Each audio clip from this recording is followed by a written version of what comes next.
किसान भाइयों और बहनों, मैं हूँ ओपी राठौर और मैं कविता कंडवाल। आप सभी का हमारी ओर से हार्दिक अभिनंदन, स्वागत और सादर नमस्कार।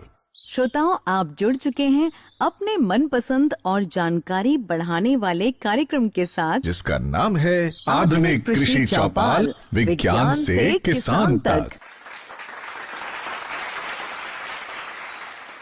श्रोताओं, ये खास पेशकश हम आपके लिए लेकर आए हैं भारत सरकार के कृषि एवं किसान कल्याण मंत्रालय के सौजन्य से और आकाशवाणी दिल्ली के प्रयास से। किसान भाइयों और बहनों, आज की आधुनिक कृषि चौपाल बहुत विशेष है, खास है हमारे लिए और आपके लिए भी। हमारे लिए इसलिए कि हमारे आज के मेहमानों में शामिल हैं एक अति विशिष्ट, प्रतिष्ठित और लोकप्रिय व्यक्तित्व, माननीय शिवराज सिंह चौहान जी।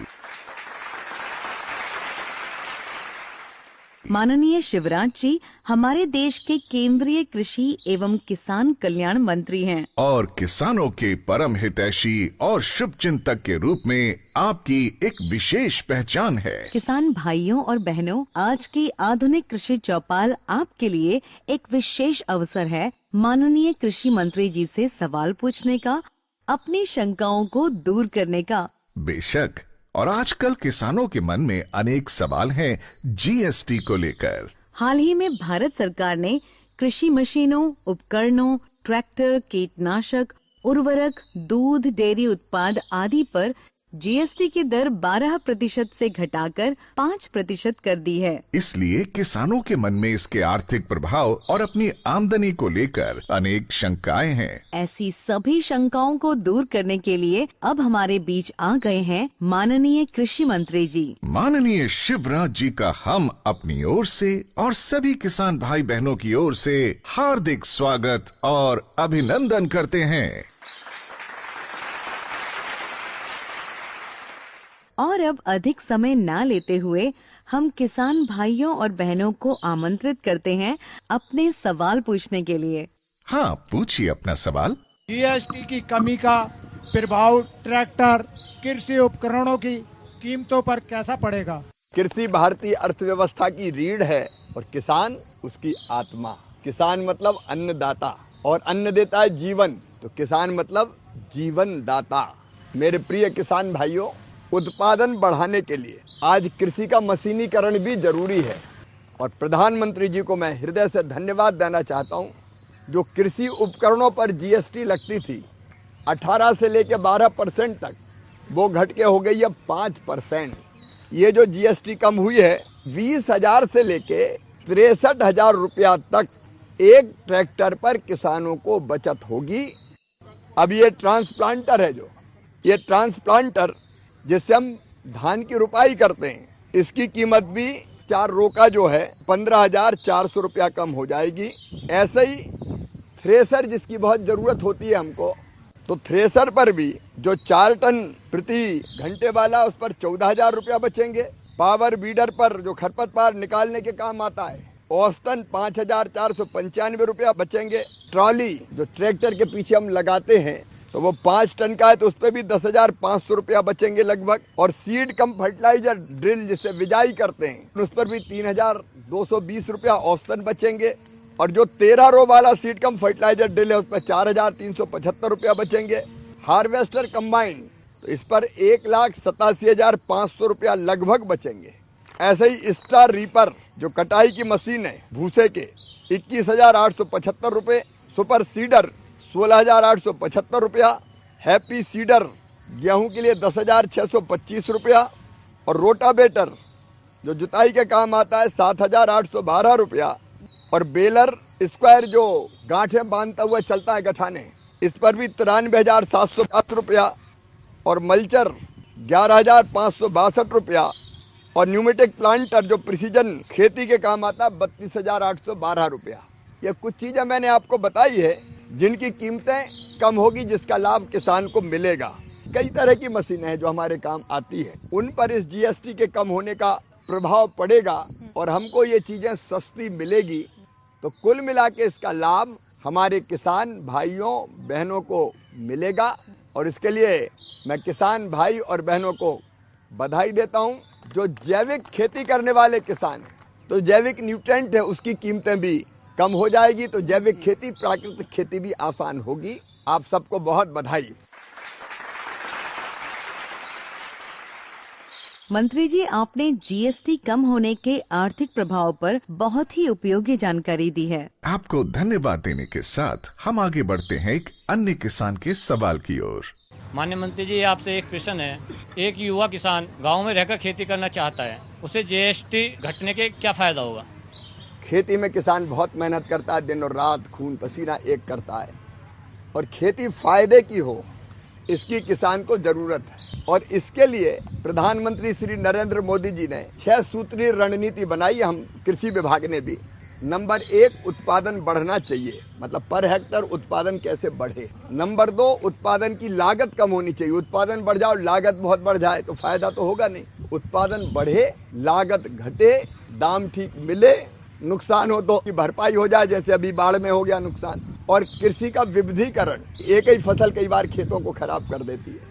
और उसके साथ साथ प्राकृतिक खेती, जैविक खेती जैसी चीजें भी। अब जो जीएसटी कम हुई है उसके कारण उत्पादन की लागत कम होगी। और एक बात यह कि जब मशीनों से खेती करते हैं तो उत्पादन बढ़ता है, तो लागत कम होगी, उत्पादन बढ़ेगा, तो इसका मतलब है किसान का लाभ बढ़ेगा, मुनाफा बढ़ेगा, और उसका उसके जीवन पर बहुत सकारात्मक असर पड़ेगा। इसलिए खेती करने वाले किसान के लिए जीएसटी घटना ये निश्चित तौर पर फायदे को बढ़ाने वाला साबित होगा। किसान भाइयों और बहनों, आजकल खेती में एक बड़ी समस्या बाजार में नकली दवाओं और नकली कीटनाशकों की है। हमारे किसान भाई इस पर एक सवाल पूछना चाहते हैं मंत्री महोदय से। खराब बीज को रोकने के लिए केंद्र और राज्य सरकार क्या कदम उठा रही है? क्योंकि ये बहुत बड़ी समस्या है, कई बार किसान परेशान हो जाता है। नकली पेस्टिसाइड, घटिया पेस्टिसाइड, कोई जगह तो नकली खाद बना दी, घटिया बीज। अब अगर बीज ही सही नहीं होगा तो उत्पादन कैसे होगा? विकसित कृषि संकल्प अभियान के दौरान भी ये बात आई थी, और इसलिए मैंने हर राज्य सरकार को, क्योंकि हमारे पास कानून है कि अगर कोई इन चीजों को घटिया, अमानक स्तर का या नकली बेचता है, सैंपल उठाने का प्रावधान है, लैब में उनकी जांच कराएं, और जांच करा के अगर वो अमानक, घटिया या नकली निकले, 3 महीने से लेकर 7 साल तक की सजा का प्रावधान, और उसके साथ साथ दंड का भी, जुर्माने का भी प्रावधान। लेकिन इसका प्रभावी ढंग से उपयोग होना चाहिए। इसलिए मैंने सभी मुख्यमंत्रियों को चिट्ठी लिखी, कृषि मंत्रियों की बैठक बुलाई, क्योंकि यह कार्रवाई मुख्यतः राज्य सरकारें करती है। हमने कहा कार्रवाइयां करो, और किसान भाइयों ऐसा अगर कहीं हो तो आप शिकायत किसान कॉल सेंटर पर करो। कॉल सेंटर का नंबर मैं एक बार आपको बता रहा हूँ, इसका नंबर है 1800-180-15551 1800-180-1551। ये किसान कॉल सेंटर है। हर हफ्ते चिन्हित शिकायतों के बारे में मैं भी जानकारी लूंगा कि इस शिकायत का क्या हुआ। अब जैसे मैं एक उदाहरण बताऊं आपको, विदिशा जिले में मुझे किसान ने शिकायत की कि मैंने सोयाबीन में पेस्टिसाइड, मतलब कीटनाशक दवाई डाली नाश करने के लिए कि खरपतवार खत्म हो जाए और सोयाबीन ठीक से बच जाए। हो उल्टा गया, सोयाबीन मर गया और खरपतवार वैसी की वैसी थी। 7 वैज्ञानिक भेजे आप, और उन्हें जांच करी तो पता चला कि इस दवाई के कारण ही फसल खराब हुई है सोयाबीन की। तो जो संबंधित फैक्ट्री थी वो सील कर दी गई, लाइसेंस रद्द। लेकिन इतने से नहीं माने हम, जिनकी फसल खराब हो गई उनका क्या बिचारेगा? उनको मुआवजा वही कंपनी दे रही है, चेक बना बना के बांट रही है जितनी पर एकड़ फसल हो। ऐसे राजस्थान में आपने सुना होगा, नकली खाद पे पता चला कि पत्थर पिस रहा था, वही भर दिया भाई। वहां भी FIR, सील करना, कार्रवाइयां जारी। और मैं हर एक राज्य सरकार से कह रहा हूं, किसानों को घटिया बीज देना, घटिया पेस्टिसाइड देना, या खाद के नाम पे कुछ भर देना, अगर कोई ये करता है, और ऐसे पाप और अपराध करने वालों को छोड़ने नहीं देंगे हम किसी भी कीमत। और एक और इसके साथ आपको सूचना देना चाहता हूँ कि अभी जो कानून है वो थोड़ा ढीला ढाला सा है, उसमें बड़ी कार्रवाई नहीं होती, और इसलिए अब एक कानून प्रस्तावित बना रहे हैं जिसमें भारी जुर्माना भी लगेगा।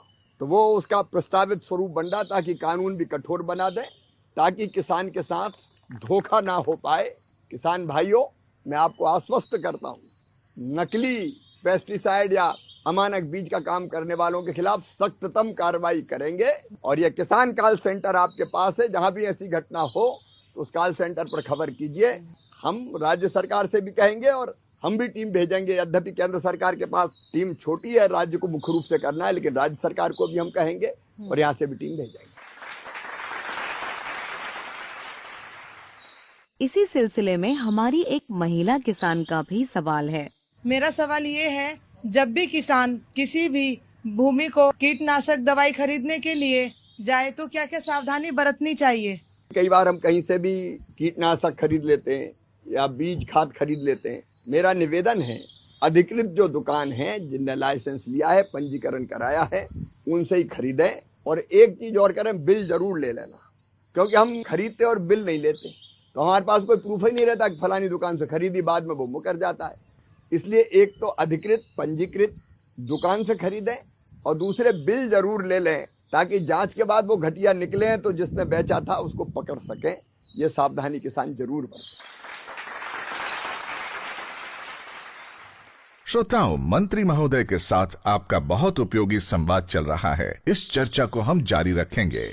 इसी बीच हमारे साथ जुड़ रहे हैं कृषि एवं किसान कल्याण मंत्रालय के वनस्पति रक्षा सलाहकार doctor JP Singh. Doctor Singh, स्वागत है आपका। हमारे किसान भाई आपसे कुछ जानना चाहते हैं।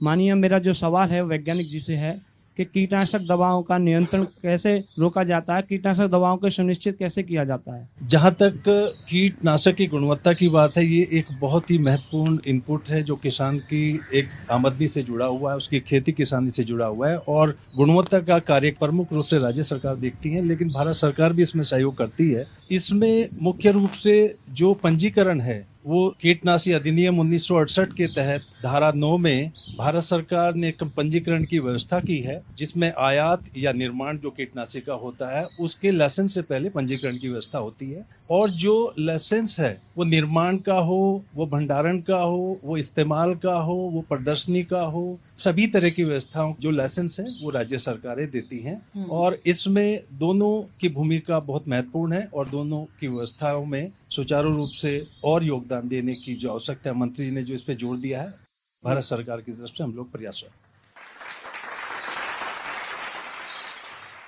हमारे बहुत से किसान भाई फसलों की नई किस्मों के बारे में जानना चाहते हैं और ये अहम जानकारी देने के लिए हमारे साथ मौजूद हैं भारतीय कृषि अनुसंधान परिषद ICAR के उप महानिदेशक फसल विज्ञान डॉक्टर देवेंद्र कुमार यादव जी।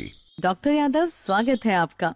नई किस्में, जैसे पिछले 10 साल की अगर हम बात करें तो हमने पिछले 10 साल में 3053 विभिन्न किस्में निकाली और उसमें से 85% जो किस्में हैं वो जो आज क्लाइमेट रेजिलेंट की हम बात करते हैं बार बार, तो इनमें कोई ना कोई गुण, चाहे बीमारी के प्रति प्रतिरोधकता हो, चाहे कीड़े के लिए हो या अधिक तापमान, सूखे के लिए, जल भराव के लिए, तो उस तरह के गुण उसमें विद्यमान है। उसके साथ ही जो 190 के आसपास किस्में हमने बायोफोर्टिफाइड, जिसमें कि आपके न्यूट्रिशन ज्यादा है, जैसे आज के डेट में एक माल न्यूट्रिशन एक बड़ी समस्या है, तो उसके लिए जो गेहूं में जो हमारी आज की डेट में किस्में हैं उसमें लगभग 50% जो क्षेत्र है आज गेहूं में वो बायोफोर्टिफाइड किस्मों से हैं, जिसमें प्रोटीन की मात्रा अधिक है, जिंक की मात्रा अधिक है, आयरन की मात्रा अधिक है। तो ये किस्म विकास का कार्य है। इसी तरह हॉर्टिकल्चर में भी लगभग हमने 815 किस्में पिछले 10 सालों में निकाली हैं। 109 किस्में माननीय प्रधानमंत्री जी ने पिछले साल 11 अगस्त को किसानों को समर्पित की थी। उसके अलावा जो हमारा बीज का कार्यक्रम है, तो भारतीय कृषि अनुसंधान परिषद का मेन कार्य है जो प्रजनक बीज, जो उसकी पहली श्रेणी होती है जिसको ब्रीडर सीड कहते हैं, उसको पैदा करा के जितनी भी किस्में हैं उसको जितनी भी राज्य की एजेंसी हैं सरकार की, जैसे NSC है, राज्य के कारपोरेशन है, प्राइवेट सेक्टर है, फार्मर प्रोड्यूसर ऑर्गेनाइजेशन है,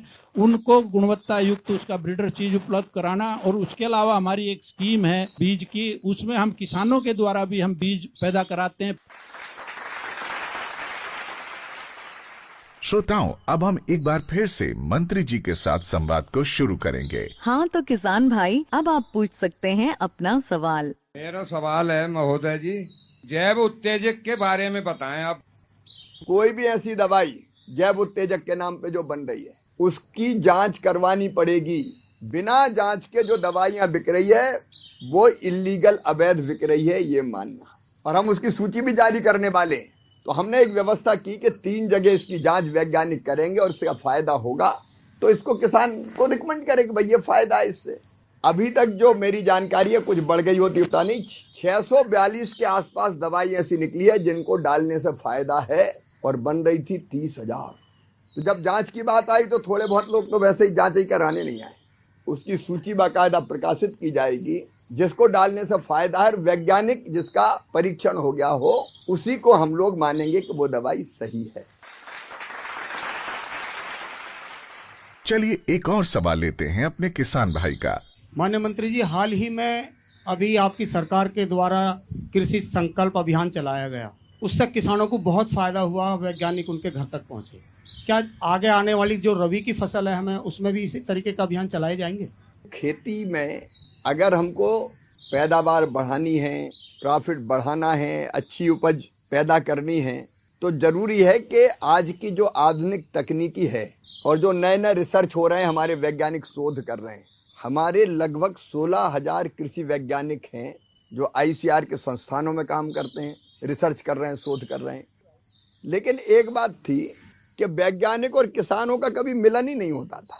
वैज्ञानिक बैठे लैब में रिसर्च कर रहे हैं और किसान खेती कर रहा है। पिछले साल जब प्रधानमंत्री जी यहीं पूसा में आए थे और उन्होंने कई बीजों की किस्में रिलीज की थी, तब उनके मन में ये बात आई कि लैब टू लैंड जोड़ना चाहिए। मतलब किसान और वैज्ञानिक और एग्रीकल्चर का अमला, राज्य का हो, केंद्र का हो, वो सब मिलके तो बात करें कभी। और उसी से प्रेरणा लेके हमने इतने व्यापक पैमाने पर पहली बार विकसित कृषि संकल्प अभियान बनाया खरीफ की फसल के लिए। और विशेषकर 2 चीजें निकली। एक, किसानों ने अपनी समस्या बताई कि भैया जैसे मेरठ हम गए तो वहाँ एक वैरायटी है 238, अब उसमें वो रेड रोड घुस गई जो अंदर घुस के पूरे गन्ने को बर्बाद कर देती है। कपास में गुलाबी सुंडी एक बीमारी, ऐसी अलग अलग जगह किसानों ने बताई। तो ऐसे 500 बातें किसानों ने बताई हमें कि इन पे रिसर्च करो भैया, ये इस तकलीफ से हमें बचाओ। तो हमने तय किया कि हमारे वैज्ञानिक अब वो ही रिसर्च करेंगे जिसकी किसान को जरूरत है। जो समस्या उसी पे तो रिसर्च करो तो फायदा है। अगर दूसरी चीजों पे रिसर्च होगा तो फायदा उसका भी, लेकिन तत्काल उतनी जरूरत नहीं है।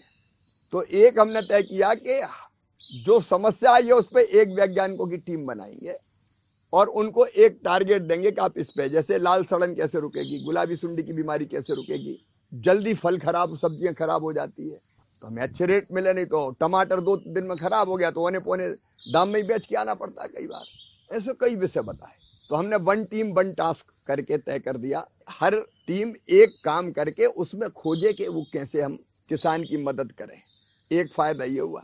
दूसरा फायदा हुआ कि किसानों ने भी कई नवाचार किए। ये यहाँ बैठे वैज्ञानिक ही वैज्ञानिक नहीं है, किसान भी वैज्ञानिक है। वो तो खेत पे प्रयोग कर रहा है रोज।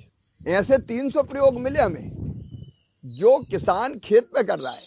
जैसे वो मैं कह रहा था लीची की, तो बिहार के किसानों ने कहा कि इस पे ग्लूकोज का घोल लगा दो ऊपर तो सेल्फ लाइफ बढ़ जाएगी, तो सही में बढ़ती है। तो ऐसे जितने प्रयोग किसानों ने किया तो हमने वैज्ञानिकों से कहा भैया किसान ने काम किया या पूरा करो और बेहतर कैसे वैज्ञानिक रूप से हो सकता है ताकि बाकी किसानों को भी लाभ मिले। और फिर कई विषयों पर चर्चा हुई जिससे किसानों को भी तकनीकी जानकारी मिली, उसका बहुत फायदा हुआ। इसलिए अब तय किया है कि रबी की फसल के लिए भी दशहरा है 2 अक्टूबर को, 3 अक्टूबर से हमारे वैज्ञानिक, कृषि विभाग के अधिकारी, प्रगतिशील किसानों को भी साथ लेंगे, केबी के कृषि विज्ञान केंद्र के लोग, एग्रीकल्चर विश्वविद्यालय के लोग, ये फिर टीम बना के निकलेंगे और 2000 से ज्यादा टीम निकलेगी इस बार। और वो 5-7 गांव के बीच एक गांव में जाएंगे। पहले से आपको सूचना दी जाएगी पूरे देश के किसानों को, और वो उस इलाके के बारे में, मान लीजिए कोई दलहन का क्षेत्र है, चना का है, मसूर का है, तुअर का है, तो उसके बारे में हम बात करेंगे। वहाँ की मिट्टी के पोषक तत्व, उसको ध्यान में रखते हुए वहाँ की जलवायु, कैसे खेती करें उसके बारे में चर्चा करेंगे। कहीं गेहूं के बारे में करेंगे, कहीं तिलहन के बारे में करेंगे। तो सही जानकारी देंगे और समस्याएं भी वहां से लेंगे।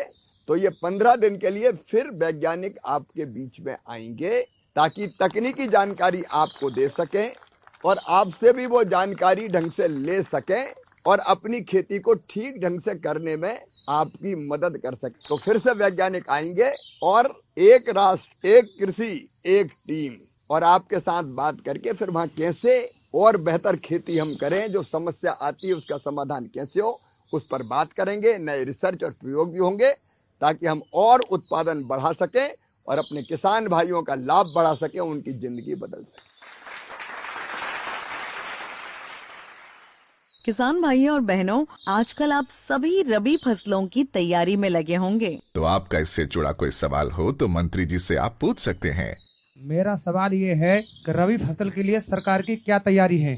किसान भाइयों, इस बार हमने हर एक राज्यों से चर्चा अभी की है और ये अभी से पूरी प्लानिंग कर रहे हैं कि रबी की फसल में उनके प्रदेश में कितने रकबे में कौन सी फसल बोई जाएगी और उतने एरिया में होगा तो उसके लिए किस किस चीज़ की ज़रूरत पड़ेगी, खाद कितना लगेगा, दलहन की फसल अगर है तो बीज कितने लगेंगे, कीटनाशक की कितनी ज़रूरत पड़ेगी, कौन कौन से कीटनाशक चाहिए, तो कई तरह की चीज़ें। और उसके साथ साथ दलहन मिशन और तिलहन मिशन, इस बार दलहन मिशन भी लॉन्च हो रहा है क्योंकि अपने यहाँ गेहूं और धान में तो अन्न के भंडार भर दिए हैं भाई, लेकिन अभी दलहन और तिलहन कम है। ये 2 मिशन और बने हैं। इनमें दलहन कहाँ कहाँ बोई जा सकती है, जैसे पानी जहाँ कम है, रेन फेड इलाका है, वहाँ अच्छी दलहन पैदा हो सकती है। तो उन दोनों मिशन के बारे में भी विस्तार से तैयारी करेंगे कि किस किस इलाके में क्लस्टर बना के करने वाले हैं वहाँ, और सब्सिडी पे अच्छा बीज देने वाले हैं किसान, तो उसकी भी तैयारी हम लोग करेंगे। अच्छा बीज मिले, अच्छे इनपुट मिले, जहाँ पानी है वहाँ क्या बेहतर हो सकता है, जहाँ कम पानी है वहाँ क्या बेहतर हो सकता है, फिर एग्रो क्लाइमेटिक जोन अलग अलग है तो कौन सी जलवायु में कहाँ कौन सी फसल हो सकती है अच्छी, उसकी तैयारी भी करेंगे। और एक चीज और है, 100 कम उत्पादकता वाले जिले अपने देश में जहाँ उत्पादन कम है चीज़ों का, गेहूं का भी कम है, दलहन का भी कम है, तिलहन का भी कम है बाकी प्रदेशों से, तो उनको भी तय किया। प्रधानमंत्री जी ने एक प्रधानमंत्री कृषि धन धान्य योजना बनाई जिसमें उन जिलों में हम विशेष प्रयत्न करेंगे कि वहाँ भी उत्पादन बढ़े और वहाँ के किसानों को भी लाभ मिले। तो रबी की फसल जहाँ कम पैदा हो रही वहाँ भी विशेष प्रयत्न क्या क्या किए जा सकते हैं, इसकी कोशिश भी करेंगे और इसके लिए बाकायदा भी राज्यों में तैयारी कर रहे हैं। तो मिलके हम रबी की शानदार तैयारी करेंगे, बेहतर तैयारी करेंगे ताकि अच्छे से अच्छा उत्पादन हम ढंग से ले सकें और लाभ को और बढ़ा सकें। श्रोताओं, आज हम बात कर रहे हैं कृषि की अनेक चुनौतियों की, समस्याओं की। और ऐसी ही एक अहम चुनौती है धान की पराली की, इसके उचित निपटान की। और इस अहम समस्या का निदान बताने के लिए हमारे साथ हैं भारतीय कृषि अनुसंधान परिषद यानी ICAR के महानिदेशक डॉक्टर ML जाट जी। डॉक्टर जाट, आपका आधुनिक कृषि चौपाल में स्वागत है। डॉक्टर जाट, हमारे श्रोताओं को कृपया बताएं कि पराली की समस्या को अवसर में कैसे बदला जा सकता है। 1 हेक्टेयर की पराली जलाने में 3 से 4 हजार रुपए का उसमें जो पोषक तत्व हैं उनका हम नुकसान कर बैठते हैं, धरती माता का नुकसान कर बैठते हैं, पर्यावरण का नुकसान कर बैठते हैं। और जो हमारी धरती को यदि बचाना है तो पराली को खेत में वापस खपाना है, और पराली को खेत में खपाने के लिए तकनीकें सारी उपलब्ध हैं, हर तरीके की तकनीक है। हम तो चाहेंगे कि खेत की पराली खेत में रहे, लेकिन जहां नहीं रह सकती, क्योंकि इतनी विविधता है, हर चीज हर जगह नहीं हो सकती, उसके लिए भी टेक्नोलॉजी है और सरकार की स्कीम है। माननीय मंत्री जी ने अभी बहुत सारे GST के बारे में जब बताया तो उसमें इतनी सारी मशीनें हैं जो पराली प्रबंधन के लिए हैं, चाहे हैप्पी सीडर हो चाहे स्मार्ट सीडर हो, तो टेक्नोलॉजी उपलब्ध है। जैसे मैं हैप्पी सीडर की बात करूं तो आप सीधे पराली में बिजाई कर सकते हैं, कुछ भी करने की जरूरत नहीं है, जुताइयां करने की जरूरत नहीं है। 1 हेक्टेयर में आप 7-8 हजार रुपया बचा सकते हैं, लागत कम कर सकते हैं और हमारी उर्वरा शक्ति है मिट्टी उसको भी बढ़ा सकते हैं। तो पराली प्रबंधन की सारी समुचित व्यवस्था है और भारत सरकार की सपोर्ट है पराली प्रबंधन के लिए। विभिन्न जो मशीनें हैं उसके ऊपर अनुदान है, अनुदान के साथ में GST और कम हो गई। तो पराली ना जलाएं, पराली हमारी धरती के लिए, हमारे पर्यावरण के लिए और सब लोगों के स्वास्थ्य के लिए पराली का जलाना ठीक नहीं है, हम उसको खेत में ही खपाएं। किसान भाइयों और बहनों, अब हम आधुनिक कृषि चौपाल की इस कड़ी के अंतिम पड़ाव पर आ पहुँचे हैं। हाँ, लेकिन इससे पहले हमारा माननीय कृषि मंत्री जी से अनुरोध है कि कृपया देश के किसानों को अपना प्रेरक संदेश दें। हमारे देश में खेत के आकार छोटे हैं, लैंड होल्डिंग हमारे यहाँ कम है, 86% किसान हमारे छोटे हैं, लघु हैं, सीमांत हैं। प्रधानमंत्री जी जो सोचते हैं, उनका जो विजन है कि हम खेत में एक ही तरह की खेती करें तो उतना प्रॉफिट नहीं होता, हमको इंटीग्रेटेड फार्मिंग मतलब एकीकृत खेती के बारे में विचार करना पड़ेगा और उसके लिए सरकार प्रयत्नरत है। प्रधानमंत्री जी भी उसका संदेश हमको देते हैं। एक ही फसल बोने के कारण जमीन में एक तरह से वही फसल बोने के कारण कई पोषक तत्वों की कमी हो जाती है। तो अगर हमने एक साल गेहूं लगाया, सोयाबीन लगाया, दूसरे साल अगर हमने दलहनी फसल लगा दी तो जो धरती को जरूरत है पोषक तत्वों की, उसकी पूर्ति अपने आप हो जाती है। एक तो ये, दूसरा ये कि अकेली खेती नहीं, खेती के साथ पशुपालन, मधुमक्खी पालन, कृषि वानिकी, जिनकी रुचि हो मछली पालन जैसे क्षेत्र में भी जा सकते हैं। तो कई तरह की इंटीग्रेटेड फार्मिंग का मतलब है कई तरह की चीजें एक साथ करना, और उसका एक मॉडल हमने बनाया है। विकसित कृषि संकल्प अभियान में वो भी जगह जगह बताएंगे। देखो, आमदनी बढ़ानी तो खेती के साथ कोई ना कोई चीज जोड़नी पड़ेगी भाई। आगे जाके हम जैसे दलहन मिशन बना रहे हैं और कई चीज करने वाले, जैसे जब दाल बहुत हो रही है वह दाल मिल किसानी लगाए या FPO लगाए और वहां की दाल वही प्रोसेस हो जाए। टमाटर के रेट कई बार बहुत पैदा हो जाता है तो कम हो जाते हैं, तो टमाटर की प्रोसेसिंग वही हो जाए। FPOज बना के अकेला किसान नहीं, समूह में किसान अगर फसल पैदा करें और उनमें से सॉर्टिंग करके अच्छी छांट के पैक करके भेजें तो रेट अच्छे मिलेंगे। तो ऐसी कई चीजें कर रहे हैं। तो मेरी आपसे अपील और निवेदन है कि हम एकीकृत खेती की तरफ भी बढ़ें। और एक बात मैं कहना चाहता हूं अपने बाढ़ से प्रभावित किसान भाइयों और बहनों के लिए, वो भी हमारे अपने हैं। एक बार अगर फसल बर्बाद हो जाती है 5 साल किसान पनपता नहीं है। जहाँ जहाँ ऐसी आपदा आई उन किसान भाइयों से भी कहना है सरकार आपके साथ खड़ी है। तो हम राज्य सरकारों से बात करेंगे, मैं भी पहुंचूंगा कि कैसे फसल बीमा का ठीक से लाभ मिले, तो उनकी जिंदगी को भी पटरी पर लाने के सारे उपाय किए जाएंगे। मैं फिर ये कहना चाहता हूँ कि किसान के बिना मनुष्य की जिंदगी भी नहीं चल सकती। किसान धरती का भगवान है और उसकी सेवा में सरकार कोई कसर नहीं छोड़ेगी, ये हमारा संकल्प है। एग्रीकल्चर यूनिवर्सिटी और KVK के लोग मिलकर एक टीम बना के अपनी खेती को और बेहतर करेंगे और उत्पादकता बढ़े और लाभ बढ़े उसकी भी कोशिश करेंगे। इतना पैदा करेंगे कि दुनिया में हमारा सामान जाए।